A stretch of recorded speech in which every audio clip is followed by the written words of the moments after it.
오늘은 그리스도의 부활에 대한 시간 가운데 특별히 그리스도의 부활을 부인하는 주장들에 대해서 생각해 보고자 합니다. 오늘은 긴 시간을 나누진 않겠지만 그러나 그리스도의 부활을 부정하는 이런 신학자들이 우리 시대에 있다라고 하는 사실을 좀 생각해 보고자 합니다. 성경에서 부활을 부정하는 사람들은 사두개인들이죠. 사두개인들은 사람의 부활이 없다 이렇게 생각을 합니다. 그렇기 때문에 그리스도의 부활에 대해서는 당연히 그들은 믿지 않겠죠. 그러나 우리가 알다시피 예수님께서는 우리를 위하여 죄를 짊어지시고 죽으셨고, 그리고 죽음 가운데 머물지 않냐 하시고 죽음을 이기시고 승리하셨습니다. 그 승리하심으로 인하여서 우리의 구원은 이제 완성되어지게 된 것입니다. 부활하신 그리스도께서는 하나님 보좌 우편에 앉아 계시고 만물을 통치하십니다. 그게 충만이라 이런 단어죠. 그리스도로 충만하다라고 하는 것은 그리스도께서 만물을 다스리는 자가 되셨다라고 하는 것을 이제 의미하는 것이죠. 그러나 현대 신학에 들어오면은 이런 그리스도의 부활을 부정하는 이런 일들이 이제 일어나기 시작합니다. 현대 신학은 슐라이마커라고 하는 독일의 신학자로부터 이제 시작을 하게 됩니다. 이게 이제 19세기가 들어오면서 이런 변화가 일어나거든요. 그러니까 18세기까지는 우리가 잘 알다시피 부흥의 시기였습니다. 휘필드라든지 그다음에 웨슬리라든지 아주 위대한 믿음의 선진들이 복음을 증거하고, 또 우리가 그 이후로 이제 그 영향을 받아서 훌륭한 이제 이 부흥의 역사들이 이제 사실은 일어나게 되죠. 그런데 이제 19세기 들어오면서 이제 유럽으로부터 큰 변화의 물결이 시작되어지는데, 그 중에 대표적인 사람이 슐라이마허라고 하는 사람입니다. 이 근세 신학의 아버지라고 하는 것이고, 우리가 자주 반복했지만 감정의 신학자라 이렇게 얘기하고, 또는 이제 우리가 생각하는 실천 신학이라고 하는 그런 어떤 모습을 만들어낸 사람이기도 합니다. 이 슐라이마허는 사실은 이제 부활을 이제 부정하게 되는 거죠. 슐라이마허는 이렇게 생각합니다. 제자들은 예수님을 하나님의 아들로 인정하였다라고 하는 거예요. 그거는 제자들이 예수님을 향해서 단지 한 사람이 아니라 하나님의 아들로서 그 제자들을 인정하였다는 거예요. 근데 문제는 뭐냐면은 부활과 승천에 대해서는 조금도 생각하지 않았다라는 거예요. 하나님의 아들이지만 그 예수님께서 부활하셨고 승천하셨다라는 생각에 대해서는 제자들이 인식하고 있지 않았다라고 하는 거죠. 그렇다고 한다면 하나님 보좌 우편에 앉으셨다라고 하는 의미가 무엇일까? 슐라이마커는 이렇게 생각합니다. 하나님 우편에 앉음은 그리스도의 특수하고 비교 불가능한 존엄성을 드러내는 거다. 그러니까 그의 존엄성이 어떻게 표현하니까 하나님 보좌 우편에 앉으셨다라고 하는 거죠. 우리도 그러잖아요. 높은 자리에 앉을 땐 그 사람의 지위에 걸맞는 것을 드러내는 거지 않습니까? 마찬가지로 그런 의미죠. 여러분 재판장에 한번 가보신 적 있으세요? 재판장에 가보신 적이 없죠. 그러나 우리 TV나 이런 거 보면 재판장을 보게 되면은 피고석이 있고 변호인석, 검사석이 있고 피고가 있고 앞에 판사석이 앉아 있잖아요. 판사석이 높잖아요. 그리고 거기에는 주심과 배석 판사로 이렇게 딱 있잖아요. 되게 이게 위압감을 주는 거 아니겠어요? 그 자리에 앉아 있었다라는 건 특수한 거죠. 그리고 그 판사를 되게 존중히 여기는 행위거든요, 그게. 그러니까 예수님께서 하나님 보좌 우편에 앉으셨다라고 하는 것은 마치 배석 판사처럼 예수님의 특별하고 존엄성을 드러내는 것이지 이것이 가시적 부활을 의미하는 게 아니다 라고 주장하는 거죠. 그래서 승천하신 게 아니다. 이게 이해가 되죠? 그러니까 부활이라고 하는 건 가시적으로, 물질적으로 한 것이 아니고 그것은 사실은 예수님의 존엄성을 드러낸 표현이다라고 하는 거죠. 그래서 이 슐라이 마커라고 하는 사람은 그리스도의 부활과 승천 같은 것은 내적인 것을 외적 지각으로 표현하고 있는 것뿐이다. 그러니까 내가 내적으로 뭐 우리 예수님께서 지금 하나님 보좌 우편에 계셨어. 그거는 정 부활하신 거야라고 할 때 그 높임을, 그 큰 간절함을 뭐라고 표현했는가? 부활이라고 표현했다라고 이야기하는, 그러니까 예수님이 실제로 부활한 것이 아니고 그런 신앙의 표현이다. 편형의 표현이다, 이렇게 이야기하는 것이죠. 이것이 이제 슐라이 마커가 가지고 있는 부활에 대한 이해입니다. 사실은 이제 신학 전반에 걸쳐서 다 계속해서 이제 이 사람 이름이 나오는데, 나올 때마다 그 부분들을 좀 살펴보고 있는 거예요. 두 번째로는 이런 근세 신학의 완성자라고 할 수 있는 니출이라고 하는 학자가 있습니다. 그러니까 근세 신학의 시작을 이제 슐라이 마커가 했다면 그 근세 신학을 거의 완성한 사람을 니출이라고 하는데, 이 사람은 역시 이제 예수님의 부활을 부정하는데 이렇게 얘기합니다. 예수 그리스도는 하나님의 성육신이 아니고 단지 마리아에게서 나온 정상적인 역사적인 인물일 뿐이다. 그러니까 예수님의 성육신 자체를 부정하는 것이고 그냥 역사적 인물이다. 그러니까 만약 성육신이 부정된다면 예수님의 인간의 방법으로 출생한 것이 되겠죠. 인간의 방법으로 출생하였습니다. 왜 그렇게 생각하냐면, 어떻게 인간이 하나님을 낳을 수 있겠느냐. 우리 상상할 수 있잖아요. 사람이 하나님을 낳을 수 없다. 사람은 유한한 자고 하나님은 무한한데 어떻게 유한이 무한을 만들어낼 수가 있겠느냐. 불가능하다. 상식적으로 생각해봐라. 불가능한 것을 왜 자꾸만 가능하다고 이야기하느냐. 그렇게 생각하는 거죠. 마리아가 하나님을 낳을 수가 없다라고 하는 거죠. 그렇다고 한다면 우리가 예수 그리스도를 주라고 하는 것은 왜 그러냐? 왜 우리가 예수를 하나님 주라고 표현하는, 그 사람이 낳은 아들을 우리가 주, 로드, 하나님이라고 표현한다는 건 뭐냐? 그것은 인간 그리스도의 높임, 위성을 나타내는 표현이다라고 주장하는 거죠. 그러니까 그 사람이 낳은 사람 가운데 가장 탁월한 존재로서의 그 존엄성을 높여주는 거, 그것이 바로 우리가 예수님을 주라고 이야기한 거다. 그런 측면에서 예수님은 단지 육신적인 인간이지 그게 신성을 가지고 있지 않다. 그러니까 이번 단지하기 신성도 부정하는데, 그럼 예수님의 신성을 이야기하는 것은 그의 인격이 영원하다. 그러니까 그의 인격이 영원함을 표현하는 것이 그의 신성이 있다고 말하는 것이지, 예수님이 곧 역사적인 존재일 뿐이지, 이렇게 마리아가 낳은 성육신의 개념 그런 것도 아니다라고 하는 거죠. 자, 이렇게 생각한다면, 자, 그럼 역사적 인물이고 그 신성도 단지 인격의 영원함만을 표현한다면은, 그렇다고 한다면 부활이 있을 수 있겠습니까? 없잖아요. 사람 가운데 부활한 사람이 없으니까. 그래서 니출은 예수님 부활한 것이 아니고, 그래서 니출의 신학의 핵심은 그리스도의 십자가의 고난받음만 계속해서 강조합니다. 그러니까 근세 신학은 시작과 끝이 뭐예요? 그리스도의 십자가만 얘기하지 부활을 얘기하지 않아요. 십자가만 얘기하고 부활을 말하지 않는다라고 하는 것이 19세기에 새로운 신학이 들어오면서 만들어낸 모습이다라고 하는 거죠. 자, 이러한 신학은 20세기에 들어오면서 이제 더 확장되어지는데, 20세기 들어오면은 이제는 이 성경신학 분야에 있어서 새로운 변화가 일어나게 됩니다. 물론 그 전에 구약신학에서 군켈 같은 사람들이 나타나서 어떤 이 성경 자체를 하나님의 말씀으로 보지 않고 그냥 문서로, 바로 하나의 문서일 뿐이다라고 이야기합니다. 문서는 오류가 있죠.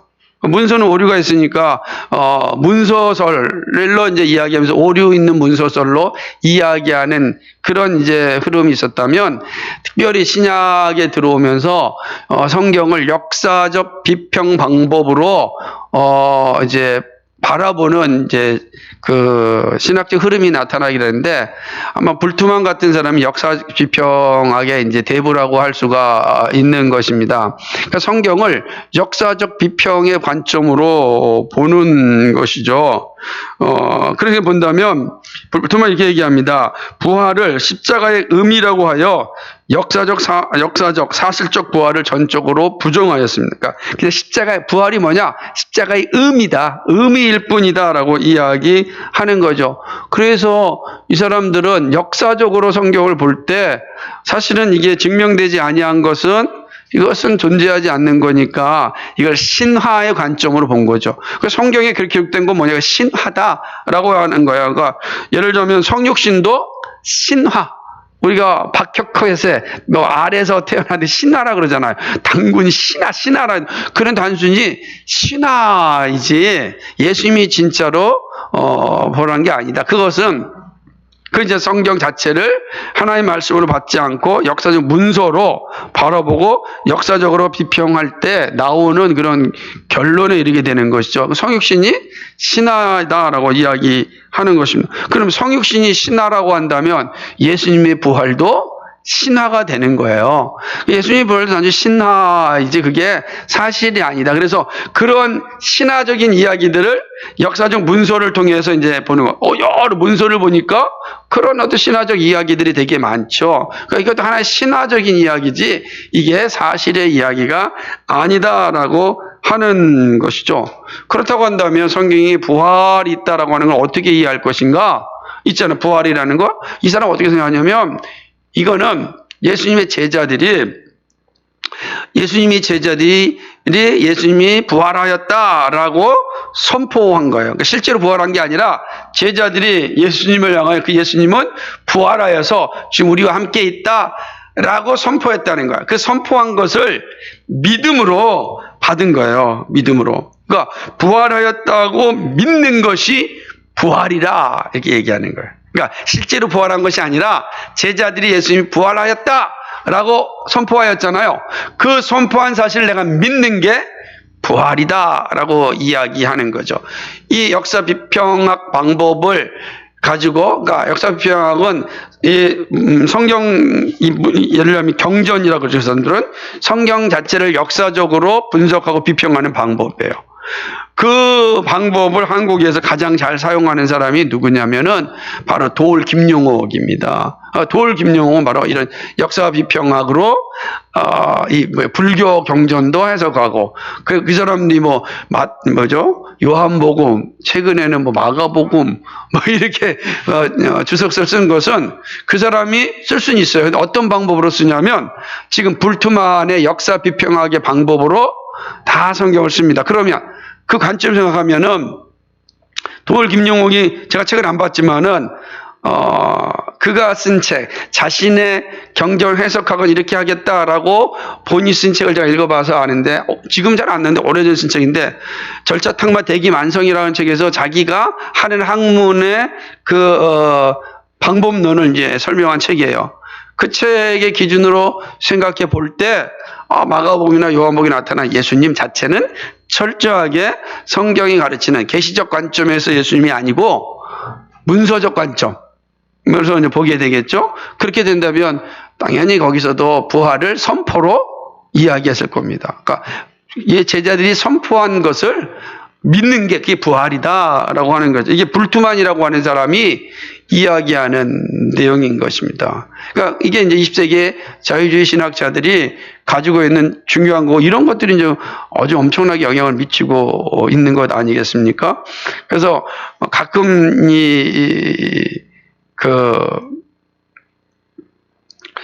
도올 김용옥이 TV에 나와서 하는 말 가운데 하나가 성경을 하나님 말씀으로 받는 것처럼 바보 같은 게 없고 이건 그냥 제자들의 신앙 고백서로 받아들여야 된다. 이렇게 종종할 때 그 전제의 의미가 어디에 있냐면 불투만의 이런 해석적 근거에 있다. 이렇게 생각하면 어느 정도 맞을 것이라 생각을 합니다.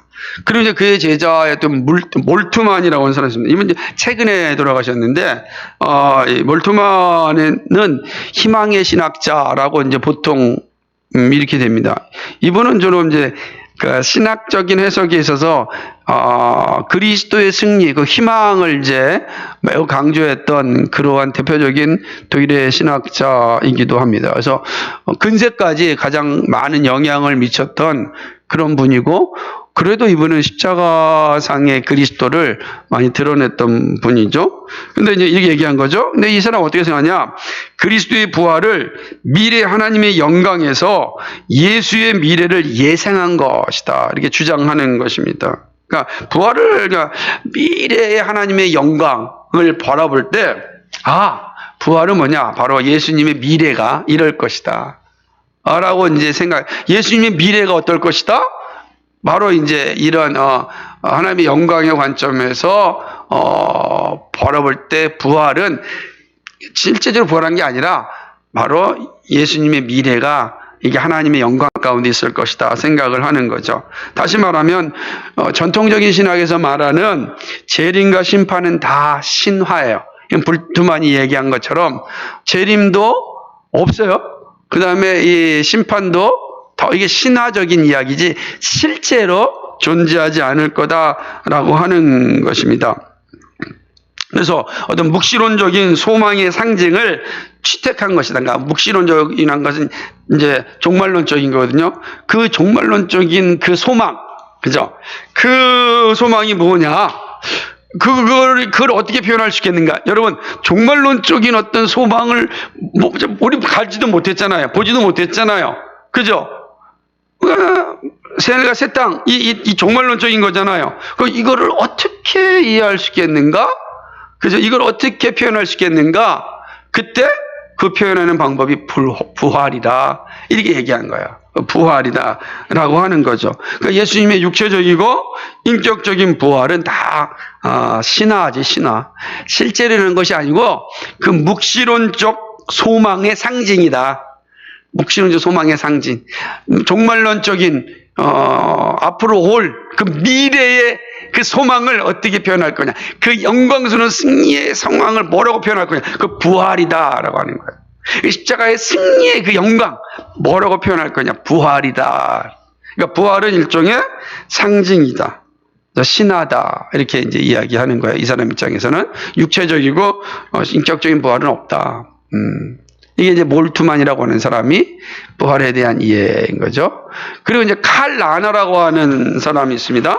칼 라너는 20세기 로마 교회의 대표적인 신학자인 겁니다. 그러니까 거의 이제 로마 캐톨릭의 그 신학을 20세기에 새롭게 이제 변화시킨 사람이 칼 라너라고 하는 사람인데, 이 사람은 예수의 부활을 어떻게 생각하냐면 예수가 자신이 절대적 구주라고 주장한 것이 맞다.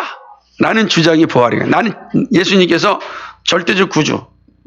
나는 오늘 말씀 있는 것처럼 부활이요 생명이니 나를 믿는 자는 죽어도 살겠고 무릇 살아서 나를 믿는 영원히 죽지 아니하리라. 이런 이 승리적 사건, 이 승리적 사건을 바로 이제 이루신 게 부활이다라고 하는 겁니다. 이게 이제 개념이 완전히 다른 거죠.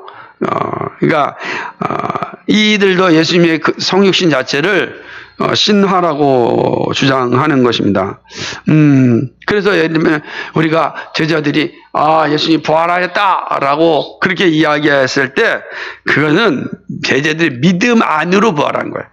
믿음, 제자들의 믿음 안에서 부활하였다. 그 뭐냐면 있는 것처럼 4번에 있는 것처럼 예수님께서 그의 삶이 정당한, 이 땅에서 인간으로 살았던 그의 삶이 정당하였다. 하나님이 인정하였다. 라는 것을 주장하는, 그러니까 그것을 인정받았다는 거예요. 그게 부활이라는 거지. 그러니까 만약 예수님의 이 땅의 삶이 인정받지 못했다면은 부활이라는 단어를 쓰지 않았을 텐데 인정받았기 때문에 예수님이 부활하셨다 이렇게 이야기하는 것이죠. 그래서 물론 이제 나중에 할바르트가 또 얘기하는 건 좀 다르긴 하겠지만은 사람들 가운데는 예수님의 부활을 육체적이고 어떤 그 실제적인 부활로 보지 않고 의미의 부활, 상징의 부활로 이야기하는 사람 많습니다. 그렇죠? 그러니까 예수님께서 대부분 옛날 민중신학자들이 잘 썼던 표현 가운데 하나가 바로 예수님이 전퇴일로 부활하였다. 이렇게 많이 썼거든요. 예수님이 부활하여 전퇴일로 다시 부활한 거죠. 예수님의 정신이 전퇴일 안에서 다시 살아났잖아요. 그게 부활이다라고 하는 거예요.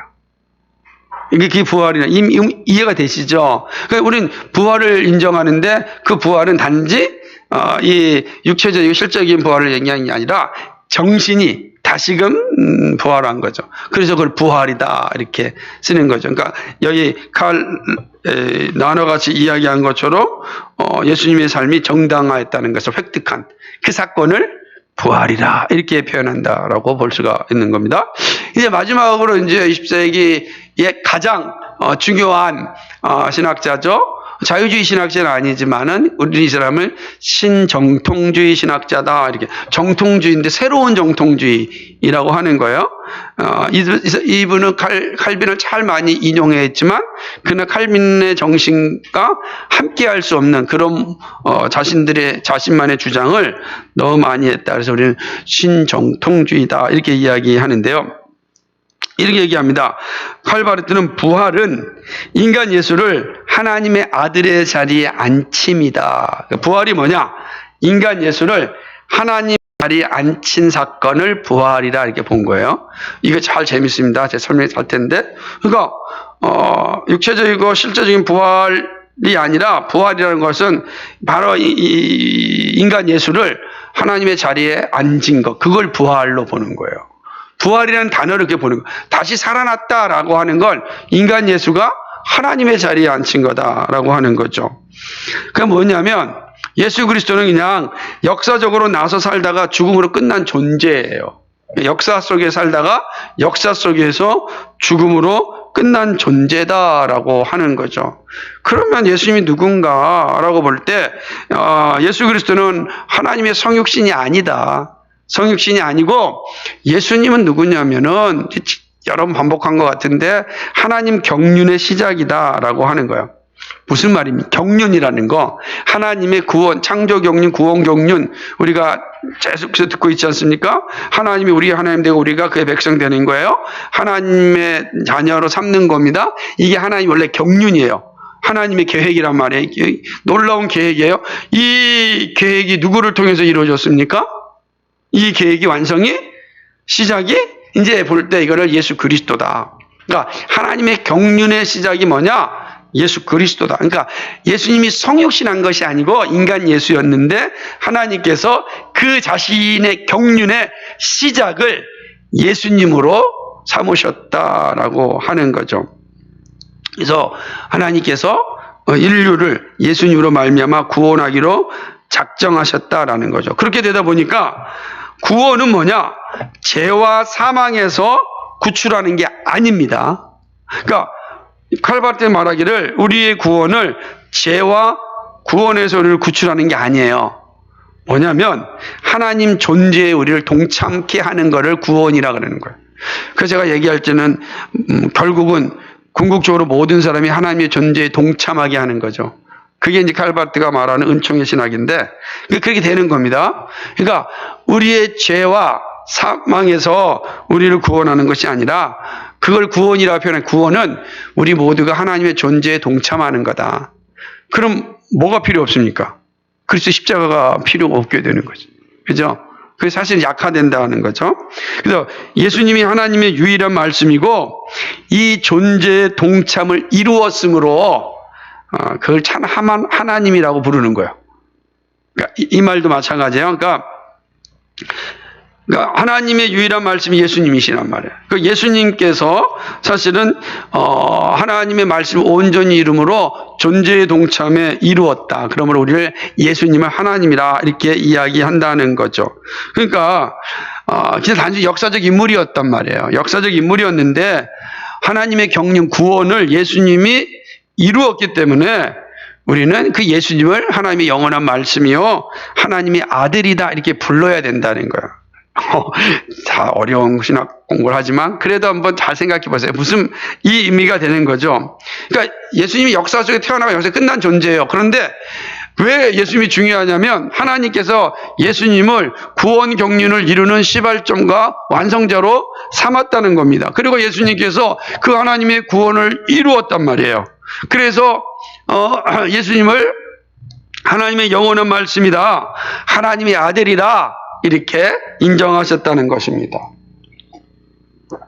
그래서 예수님이 죽은 후에 부활이 전통적인 의미에서 일어난 것이 아닙니다. 똑같이 얘기하는 거예요. 갈라나처럼 그리스도의 부활은 그의 순환이 말로 표현된 건데, 예수님께서 순환 받으심이 그 말로 표현된 게 그러니까 부활이라고 하는 건 순환의 생각, 예수님의 죽으심, 그 죽으심이 무엇인가, 그거를 표현할 때, 부활할 때, 그러니까 부활이 없다면 죽으심이 정확히 표현되지 않으니까 그 죽었다, 그 고난받았는데 거기서 다시금 살아나심인 부활을 표현할 때 그 순환이라고 하는 의미가 명확하게 드러나는 것이다 라고 하는 거죠.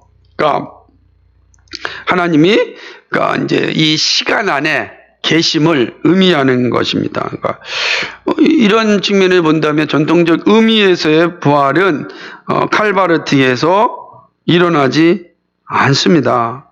그러니까 오늘과 얘기하는 전통적인 의미에서 예수님의 육체적이고 실제적인 부활이 현대 신학자들에게서는 나타나지 않는 거예요. 그러니까 단지 이제 부활은 사람 예수를 하나님 아들의 자리에 앉힌 것이죠.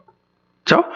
죽었다가 육체적으로 다시 부활한 것이 아니고, 하나님 이 구원을 이루신 그 예수님을 하나님께서 그 인간 예수를 자신의 아들의 자리에 앉히신 거, 그게 부활이다. 그럼 자, 우리의 부활도 어떻게 되겠어요?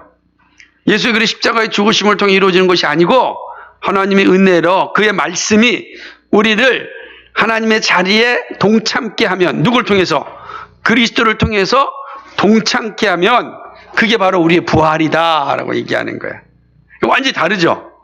그래서 이게 이야기하는 측면에서 이 부활의 개념은 현대 신학자들은 사실은 성경이 말하는 부활을 부정한다라고 하는 거예요. 이런 생각들이 이제 아주 가득 차 있죠. 그래서 부활을 믿어요? 이렇게 생각하는 의식들이, 이런 신학자들, 오늘 아침에 말씀 본다면 대제사장들과 바리새인들 같은 경우죠. 그래서 교회 안에서 교회를 섬기는 자로 신학자로 불렀는데 오히려 그들이 교회를 방해하고 허무는 자들이 되어버린 거죠.